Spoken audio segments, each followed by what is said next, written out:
Okay, here we are, finally the long-awaited part 3, I think, of the Wells House Phenomenon design series. We're returning to the house, and today we're going to focus on transforming Lila and Thomas into what they look like kind of right now, which is the last part of the story, as well as designing Edward for the first time, because I never actually did that before, and I spent a lot of time not worried about it. So here I am going through all my cheats, getting in there. Of course, I'm putting them all to sleep because I don't want to deal with any of their BS. And I believe I designed a couple of rooms. I'm going to be honest, it's been like a month and a half since I filmed this, so I don't really remember what's in this file. I just wanted to edit it, get it up there, so it does work as some supplementary stuff. I do think I also designed a couple of rooms, if I'm not mistaken, but as you can see, we've just got our standard generic sort of looking Warren. He just looks like your regular old guy, but we're going to ignore him because he doesn't really change. We're making Lila the old woman that she is, but remember, she still does like red, but she's spooky red. You know, she's a little scarier. She's a little odd now. So I think that with her, because I can't really make her that much shorter, she's just a little more stooped. But she's still sexy, you know, because she's a sex demon. That's the whole thing, is she's still meant to be sensual and attractive, I guess. You can see I'm kind of messing with proportions that I generally don't mess with because I don't build that many feminine bodied Sims or Sims with breasts or a lot of hip. It's just not something I do much, so it's a little bit of a weird experience. Now when it comes to masculine Sims, you know, my work is never cut out for me. I know what I'm doing. But when it comes to Lila, I just kind of skip around, and she becomes less important in the story. Therefore, she's less important in the design. So I kind of just slapped some clothes on her and said, yeah, good enough. Because really all she does now is provide fodder to the storytelling between Warren and Edward and Thomas. So there's really not much to say about her. She still retains her same looks and her same sort of sensuality, but now she's more of a motherly, grandmotherly sort of figure, and her sons have taken the reins from her, and they are now the, I won't say alpha males, but they're the alpha males of the house, and she sort of just lets them do what needs to be done. So you can see here I just kind of gave up on her. Now remember that at first Thomas sort of changed the way that he looked because he was trying to appeal to Warren, but it didn't work because Thomas is somewhat more sensitive. He's more inclined to not take advantage of someone, and so he didn't really want to do what his brother is willing to do and what his mother is obviously willing to do. But we're still changing him to kind of look like a more attractive to Warren version of himself, which is the dark hair, the beefy, the hairier, the thicker. And now we're getting on to Edward, who is a piece de resistance. He is beautiful. He is perfect. This, I'm going to be honest though, The Sims doesn't give you the option to really make all sorts of body types. There are body mods that help with that sort of thing, but really there's just not the same sort of in real life sort of body. I don't know. I have a problem with the way The Sims designs bodies, in that as you get them to be larger bodies, there's only one shape, and it's just out, and it's out in one direction. Edward in the story, and Edward kind of in my mind's eye, does not have abs. Nobody in this story has abs because I'm writing this sort of for myself, and I don't particularly find abs that attractive. Not that they're unattractive, they're just not my favorite sort of thing. I prefer the actual dad bod, not the dad bod that people are calling a dad bod on like TikTok, which is just somebody who ate a bunch of salt but has abs underneath. I'm talking about, you know, has body hair, is not concerned with sort of constantly tempering everything down, has a little bit of a belly, a paunch, is not afraid to enjoy the finer things in life, is strong but not like yoked, you know what I mean? And you don't have that sort of possibility in The Sims. You just don't. There's nothing you can do. Another thing I always focus on is noses, because I believe that noses can be one of the most beautiful features on the face. That might just be me, but I find noses very beautiful. And I like to focus on those in my stories, and the way that they're shaped, and the way that their shape can kind of dictate someone's expression. If you don't know, this is all in conjunction with a long-term, long-running podcast that I've got that is a long-form narrative. It is basically an audiobook every week with an interview with the author afterwards, which is me. I'm the author. And so I create the characters that I design in my stories. Originally, I was going to build out the whole house for this story. I'm not going to do that because there's so much of the house that Warren doesn't even bother to explore, because they're just the same rooms over and over. It was basically a boarding house. So you can see me messing with the body proportions here. Sorry to cut myself off.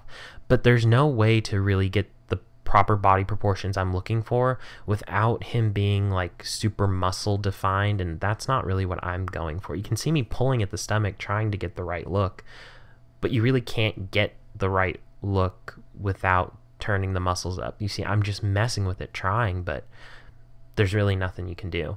So I do the best I can. So because realistically, with The Sims, I'm just giving you a clothed representation of what Edward would look like, and this is kind of the closest we can get, is this big-bodied, strong, I hate to say it, but masculine-looking person with, of course, some body hair, which I love. Is one of my favorite mods for The Sims, is adding body hair, because Sims do spend time, you know, out swimming, they spend time working out, they spend time with their clothes off, and regular bodies typically don't just not have body hair.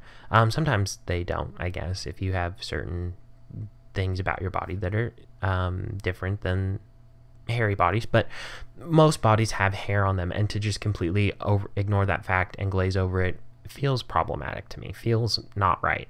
And I'm also giving him a little bit deeper of a skin tone than his brother, and the reason that I'm doing that is because they're only half brothers, right? They kind of, the whole lore behind my universe of sex demons, of incubuses and succubuses, is that they produce a child with a family, then they move on, the deal is complete. So they're only half brothers. And when Thomas kind of reveals his lineage, it is that he was born in the 16th century, that he was the son of, or the grandson, I believe, of a conquistador and Lila.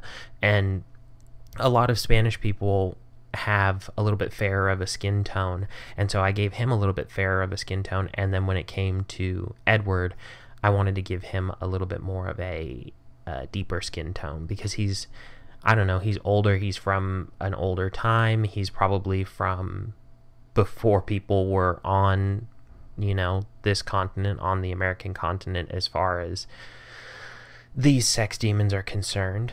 Could have been sex demons in other cultures, but I believe I haven't really found any significant, because I've done a lot of research when it comes to incubuses and succubuses, and while they are kind of just the religious representation of like sleep paralysis demons and like sleep apparitions, I haven't found a lot when it comes to First Lander or Native American culture as far as incubuses and succubuses. I just haven't found that. Whereas when it comes to cultures from like the Middle East or from Asia or from Europe, you have a lot of these different versions of the same thing, which is sleep paralysis demons.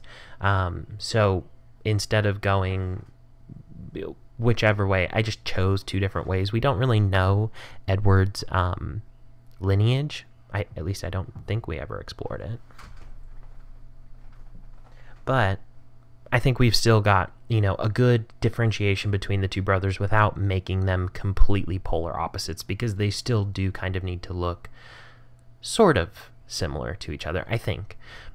That's how it works in my head. But we can look here at Edward. He's this big, hulky, masculine person, and I designed him that way for a reason. I designed him that way so that the juxtaposition between his masculine, kind of dominant looking body and his more submissive, appealing to Warren sort of internal thing is more evident, right? Because you look at him and you'd think, This man is here to take charge, to do whatever he wants. He's masculine.